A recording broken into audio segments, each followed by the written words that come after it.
Ya he dicho en vídeos anteriores que las entidades alienígenas de otros mundos y otras dimensiones conocidos como arcontes en los textos gnósticos de Nag Hammadi o dominadores, en el proceso de la creación de las granjas prisión van implementando sus normas, reglas, religiones y cultos a los esclavos modificados genéticamente. A los híbridos que colocan después para que tomen el mando de la granja prisión les dan las directrices de control que quedan incrustadas en sus mentes y van pasando de generación en generación para no perder el control. En la antigüedad, en el proceso de implementación de dichas normas y leyes, así como sistemas de adoración para extracción energética de los humanos, se colocaron a varios seres como comandantes en jefe de cada región del planeta. En Sumeria estaban Enlil, Marduk, Enki, etc. En la zona de Israel, Yahvé, Moloch, Baal. En la India estaban Shiva, Vishnu, Hanuman, y así en todo el planeta y en las mismas épocas. Pero ¿cómo puede ser que el Elohim, Yahvé, se quedara finalmente con el poder de todo el planeta, habiendo tantos seres o deidades repartidas por todo el mundo?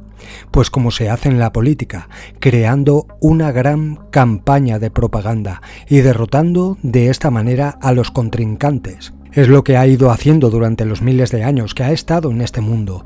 Como Mauro Biglino explica en una de sus muy interesantes conferencias, había muchos Elohim en este planeta y disputaban por el poder. En resumidas cuentas, estaban enfrentados por la mayor cantidad de energía, de adoración de la humanidad, aunque al final se lo reparten entre estas entidades, la mente colmena. Es además una forma de subir de rango dentro de la corporación arconte. Según la Biblia, los otros Elohim ciertamente existieron. Existió hasta el punto de que Salomón, por lo tanto el más sabio de todos los reyes, incluso el más sabio de todos los soberanos del mundo y de la historia, incluso hizo construir centros para adorar a otros Elohim que estaban allí. Y está escrito en la Biblia, y fueron Elohim quienes gravitaron hacia el mismo territorio. Entonces, él sabía muy bien que era necesario, entre comillas, mantenerlos callados, porque nunca sabes. En un comentario, por ejemplo, hay 10 famosos mandamientos. Primero dice, no tendrás otros dioses delante de mí. Pero si vemos en la traducción, dice, no tendrás otros Elohim delante de mí. Ya allí hay, no tendréis otros Elohim. Entonces significa que el famoso Dios que dio esos mandamientos fue muy consciente de los demás Elohim. Entonces no es eso que dicen que los demás no existen o fueron dioses de arcilla y que no los tendrás. Y en los comentarios judíos, citados entre otros por un doctor erudito judío, está escrito que no tendrás, tiene un significado, o más bien tiene dos significados. Uno es, los otros Elohim no te dan nada más de todos modos de lo que te doy yo. No necesitas comentarios. O no tendrás otros Elohim delante de mí mientras yo esté aquí. Porque como dice la Biblia, los Elohim murieron como todos los demás hombres. Por lo tanto, él, es decir, Yahvé, es llamado Elohim. Dios estaba muy consciente de que podría haber hasta en cierto punto y desde cierto punto no estar ahí. Ya no estaba, y cuando ya no estaba allí, ciertamente no estaba. Importaba que el Elohim serían esos posiblemente abordados. Y luego la Biblia los nombra.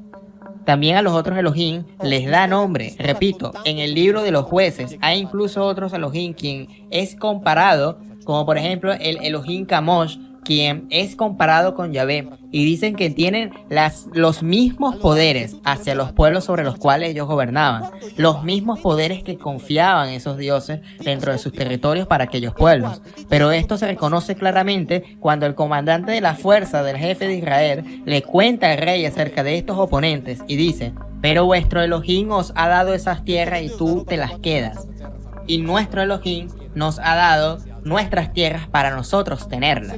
Es claro que aquí en este texto se muestra que tu Elohim, Yahvé, dio esas tierras para el pueblo de Jacob y nuestro Elohim nos dio esta tierra para nosotros. Por lo tanto, vayan ustedes con su Elohim a aquellas tierras y nosotros nos quedamos aquí con nuestro Elohim en estas tierras. Por lo tanto, hay una igualdad de condiciones entre un Elohim y otro Elohim.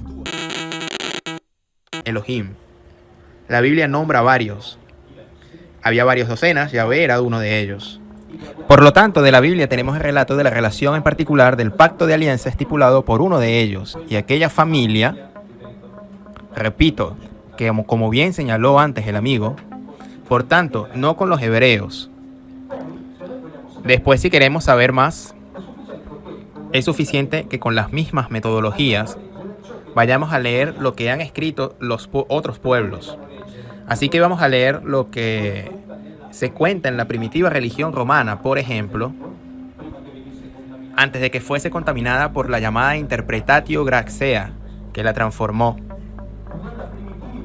En la primitiva religión greca, en las religiones orientales y en las formas de pensamiento religiosos, bueno, de los medio orientales ni hablaremos.